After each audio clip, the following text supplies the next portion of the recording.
जय श्री राम सत्संगी भाइयों और बहनों, नित्य ज्योतिष और वास्तुशास्त्र की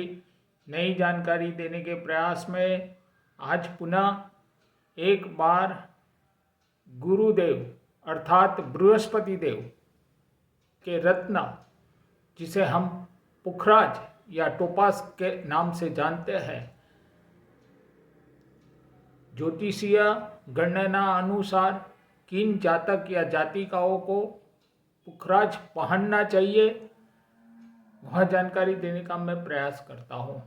सामान्य रूप से हम सब ने कई बार सुना है और देखा है, कई लोग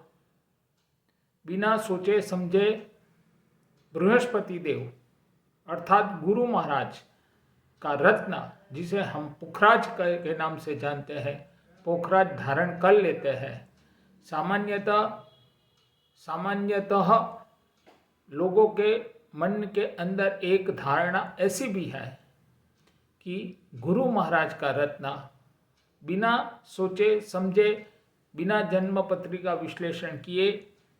हम यदि धारण कर लेते हैं तो भी हमें कोई हानि नहीं होती है। कई हद तक यह बात सही भी है, क्योंकि गुरु महाराज नैसर्गिक रूप से एक शुभ ग्रह है और यह देव सदैव शुभ परिणाम ही प्राप्त देते हैं, पर बिल्कुल सही भी नहीं है। ज़्यादातर यह शुभ परिणाम दाता है, पर जैसा कि मैंने पहले भी बताया हुआ है कि कोई भी रत्न धारण करने से पूर्व 2 बार सोच समझकर किसी ज्योतिषी मित्र से परामर्श किए बगैर कोई रत्न धारण नहीं करना चाहिए। यहाँ यह जानकारी देना आवश्यक इसीलिए था कि ज़्यादातर लोग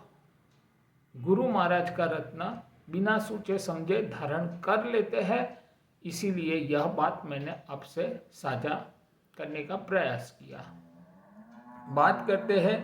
गुरु महाराज के रत्न को किसे धारण करना चाहिए। जन्म पत्रिका अनुसार यदि जिन जातक का या जातिका का धनु लग्न अथवा मीन लग्न रहता है, यह दोनों लग्न के स्वामी बृहस्पति देव अर्थात गुरु महाराज होते हैं, तो यह 2 लग्न के जातक या जातिकाओं को रत्न धारण करना चाहिए, जिसे उनके मान सम्मान में बढ़ोतरी होती है और सभी प्रकार से उनका मंगल होना तय माना जाता है और गुरुदेव को बल मिलता है और गुरुदेव बली होने के कारण व्यक्ति को हर प्रकार के सुखों की प्राप्ति होती है। साथ ही साथ यदि जन्म पत्रिका में गुरु महाराज मकर राशि में विराजमान होते हैं, जन्म लग्न कोई भी रहता है, कोई भी राशि रहती है, आपकी नाम राशि कोई भी रहती है, पर गुरु महाराज या मकर राशि में आ जाने से नीचत्व को प्राप्त करते हैं, तो नैसर्गिक रूप से उनका बल कम हो जाता है। तो ऐसी स्थिति में यदि कोई भी जातक गुरु महाराज का रत्न धारण करता है, तो नैसर्गिक रूप से गुरु महाराज को बल मिलता है, जिससे परेशानी कम होती है और व्यक्ति को शुभ परिणाम प्राप्त होने शुरू होते हैं। विशेषकर जन्म पत्रिका में पंचम स्थान, 6ठा भाव, 8वां भाव या 12वां भाव, यह 4 भाव में जन्म लग्न कोई भी रहता हो, कोई भी हो, पर यह 4 स्थान में यदि गुरु महाराज उपस्थित रहे हैं तो भी आपको यह रत्न धारण करना आपके लिए हितकारी साबित होता है। और विशेषकर कई बार देखा गया है कई कन्याओं का लग्न अर्थात शादी ब्याह के प्रश्न में कोई भी वजह न रहते हुए भी विलंब होता रहता है। तो ऐसी स्थिति में कन्या की जन्म पत्रिका विश्लेषण कर यदि कन्या गुरु महाराज का रत्न अनामिका में धारण करने के बजाय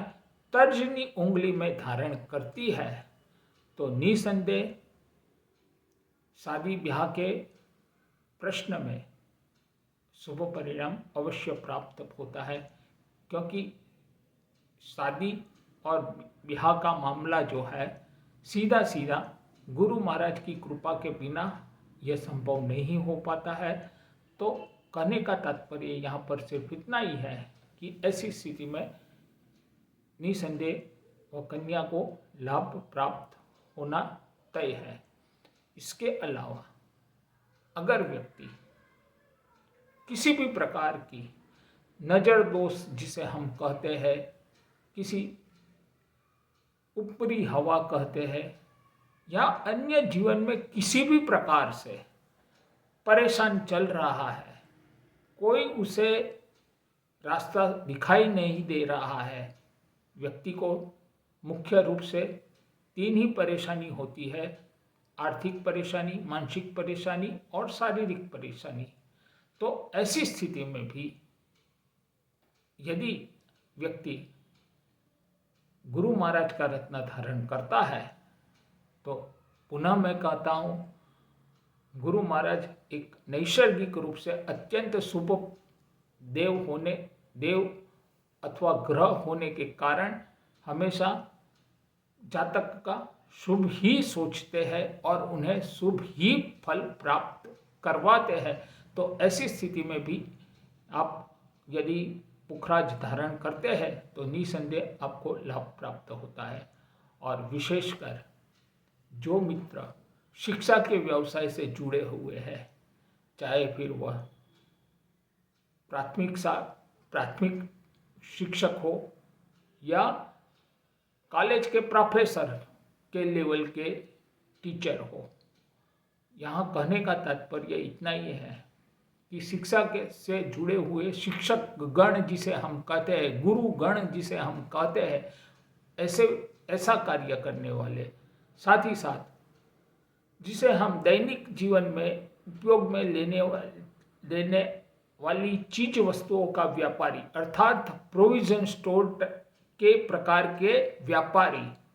या खाने पीने की चीज से होटल के साथ जुड़े हुए व्यवसायी को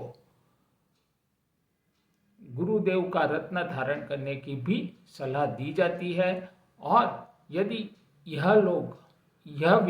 ऐसे व्यक्ति गुरुदेव का रत्न धारण करते हैं तो निसंदेह उन्हें लाभ प्राप्त होता ही है। धन्यवाद। जय सिया राम। अगले दिन फिर ज्योतिष और वास्तु की नई जानकारी में शुक्र देव के रत्न को धारण करने के जन्म पत्रिका अनुसार किन व्यक्ति को धारण करना चाहिए उस विषय को लेकर के आपके सामने सन्मुख होने का प्रयास करूंगा। जय सिया राम।